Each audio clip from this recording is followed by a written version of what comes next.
On a Shelf in a Blink by Shirley. Tucked into a dusty bookshelf among so many relics, one may be forgiven if missing the faded blue cover.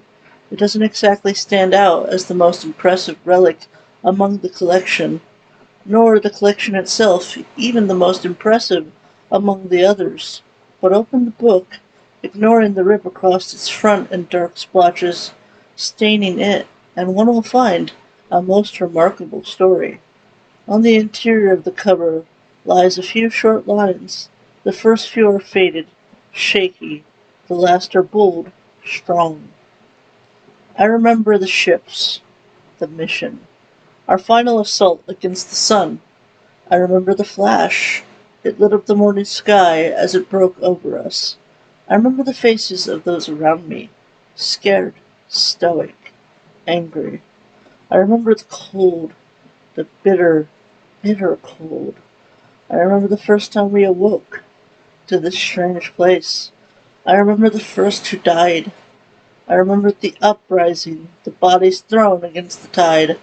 I remember the peace, quiet and lithe. I remember the fools who did not survive. I remember the sons and daughters of my line. I remember the forest and the streams. I remember the sky the way it used to be. I remember the plot. I'd make it my home in time. Scribbled at the bottom of the page, partially erased by water damage, lay a solitary line.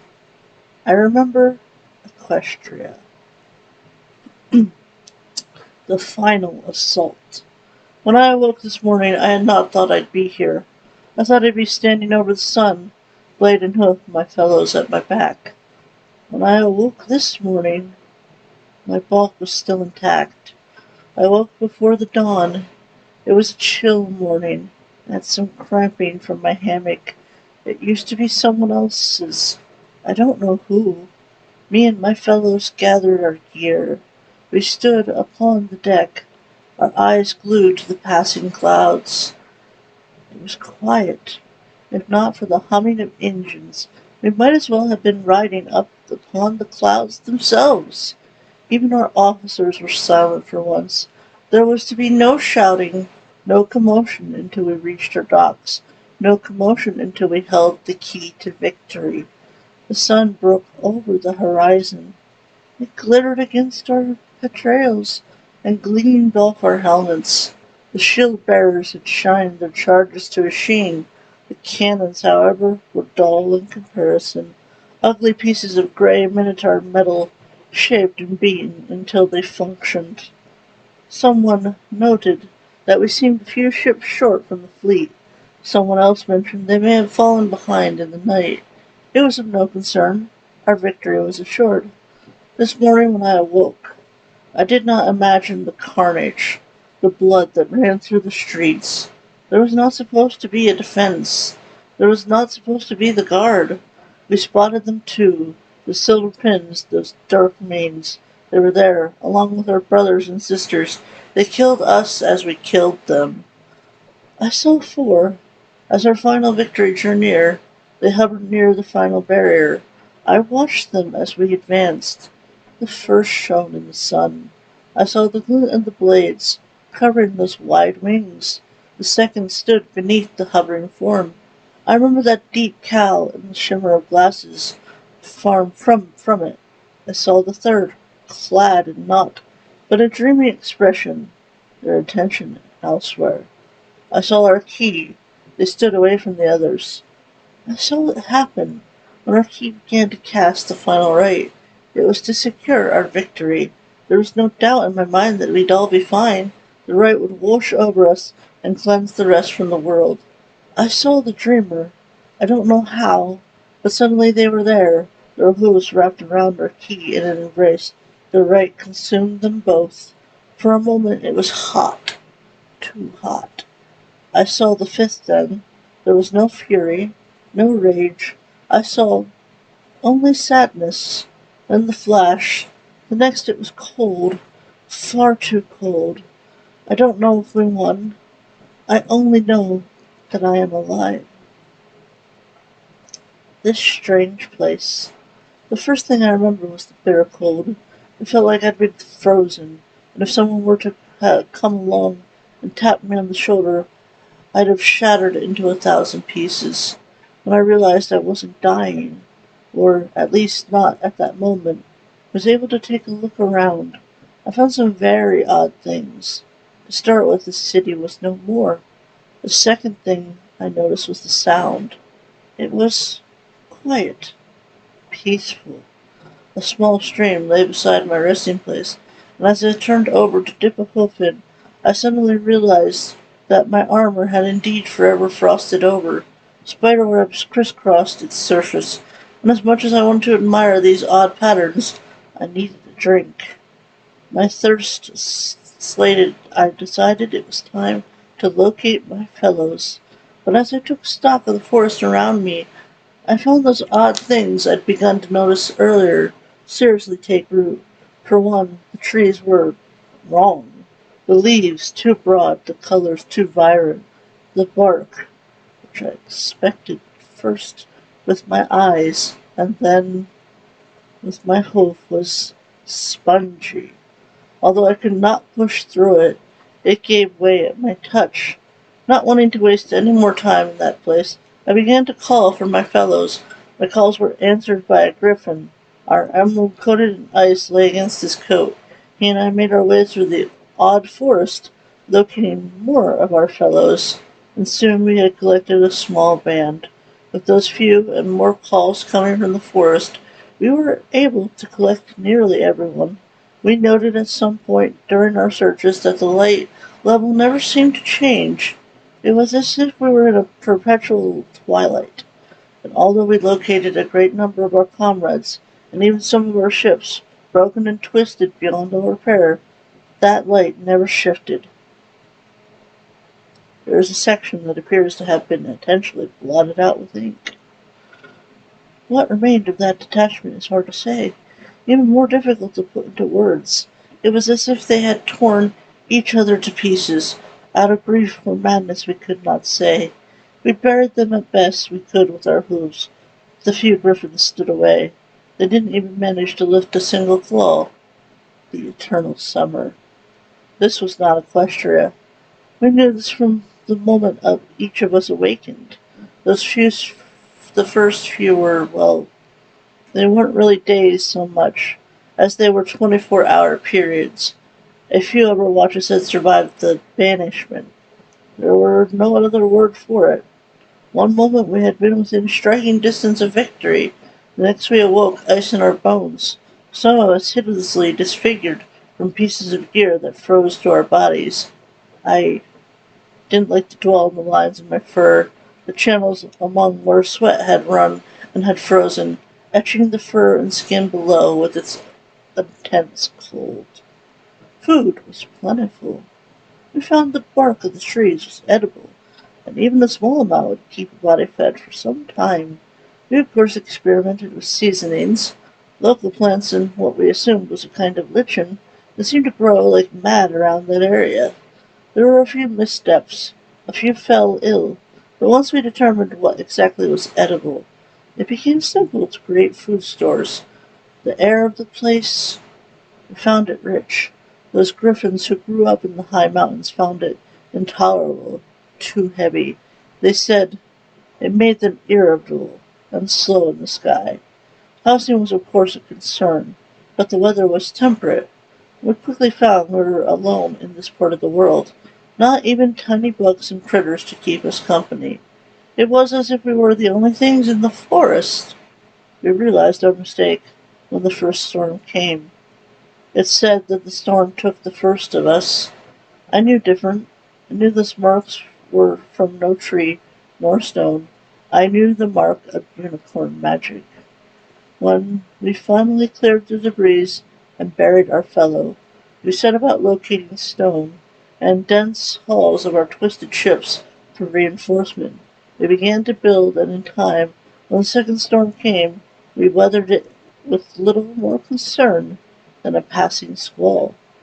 In regard to our days that we first had when we began to keep track of time, we later realized that the planet to truly move and spin with precise measurements from our rotatory gear salvaged from the ships and beaten into working order. And we determined that one day, on this new world, constituted some 100 standard equestria days.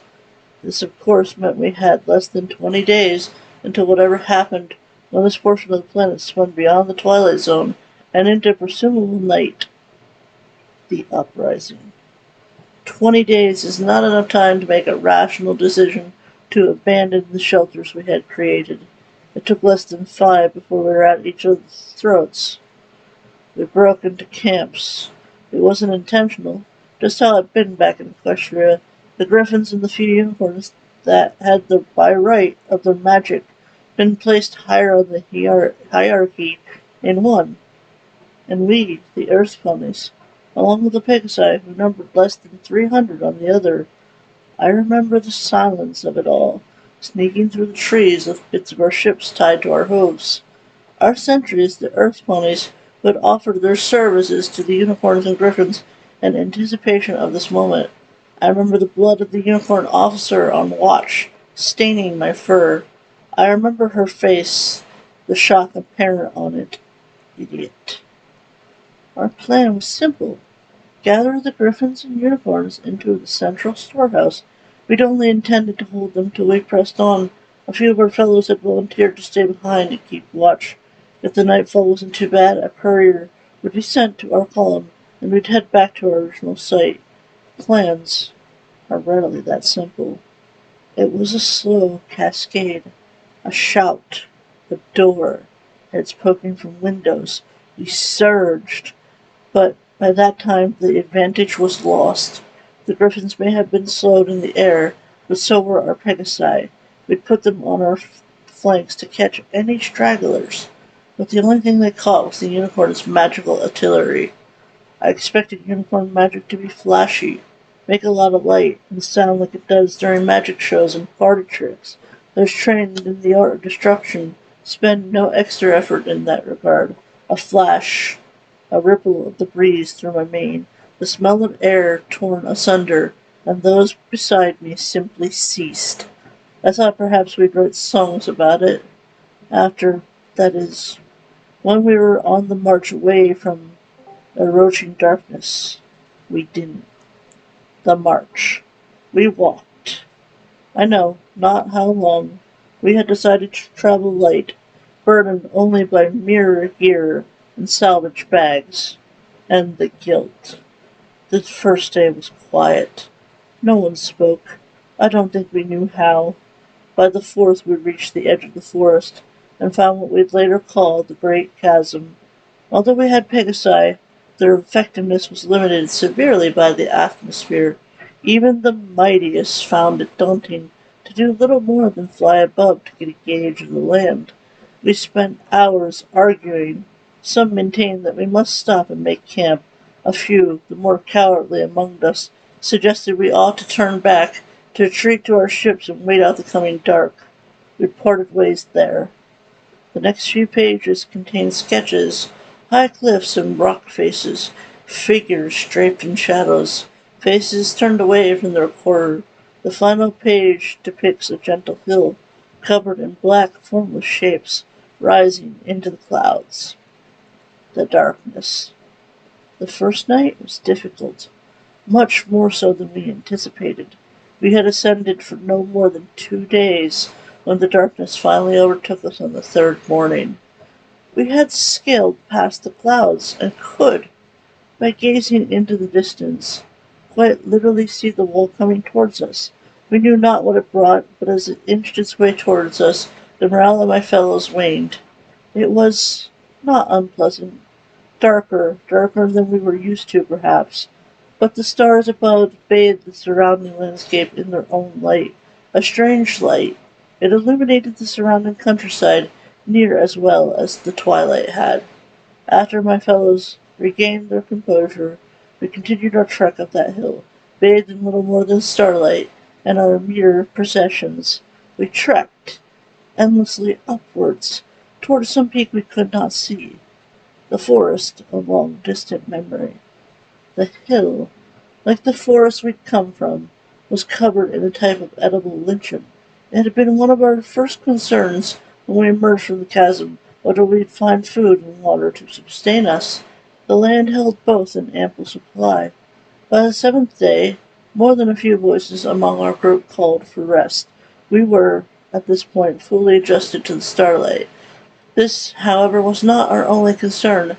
As we ascended, it had been steadily become chillier. We had little in way of portable warmth, and had already begun sharing sleeping rules. And so, a rest was called. We camped there on that hillside, with the stars overhead, the lichen beneath our heads, and the frost on our breath. In the morning, we awoke to a silent light show. Giant streams of light burned above us and faded just as quickly, a meteor shower, a sign of good luck on our journey. It was 2 days later when we hit the wall. It is difficult to describe the wall. It manifests as nothing. We can't see it, we can't touch it. We reached it and crossed into it before we realized what had happened. We nearly lost a few of our weakest to it. Some, those originally far more mountainous regions, fared better, but the fact was we were unable to continue our advance, so we retreated. There was a drawing on the following page, a gentle sloping field under a blanket of shining stars. Streaks marked the passage of shooting stars across the inky blackness. The light. We were fools. Fools to think the sun would bring us comfort. We watched the sunrise this morning, and for the first time in months we had real light. At first it brought us joy. By the third day, we wished for a return to the dark. The stone. Our first fool did not survive the daylight. Neither did the second, nor the third.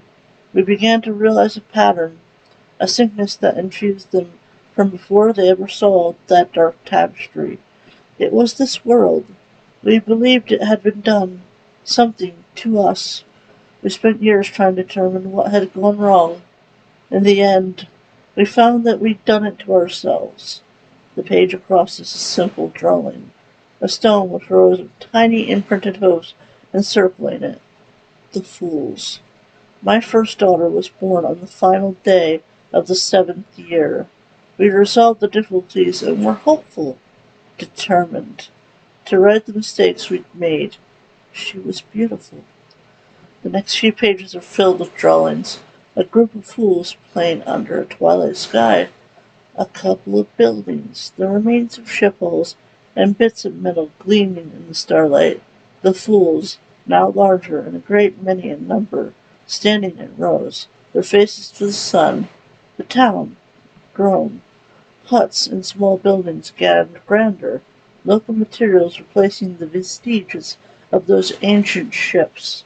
The fools, grown and fools of their own, playing among the outskirts of the growing town, the outline of a ship, sketches of a hall, our forgotten home. I have little left to record. Those who have followed us create their own story now. Our little town has grown with our legacies. Those of us who still remember our homes have tried to pass that knowledge along to our youth. They do not understand. How could they? There is little of it left, and what is there is little more than relics to them. How can one explain a world to someone who has known nothing else? My sons and daughters are grown now. They have fools of their own. They still visit me with each year. They touch the old scars beneath my fur, and ask questions about the old world. What can I say? A series of small images dot the following page. The bones of a great ship, a road, trees lining its way, a great chasm, a hill, void but for a solitary figure, a starry sky, a single spot on the hill. I've selected my resting place. I've only to finish the work, and it shall be mine. End of chapter 1.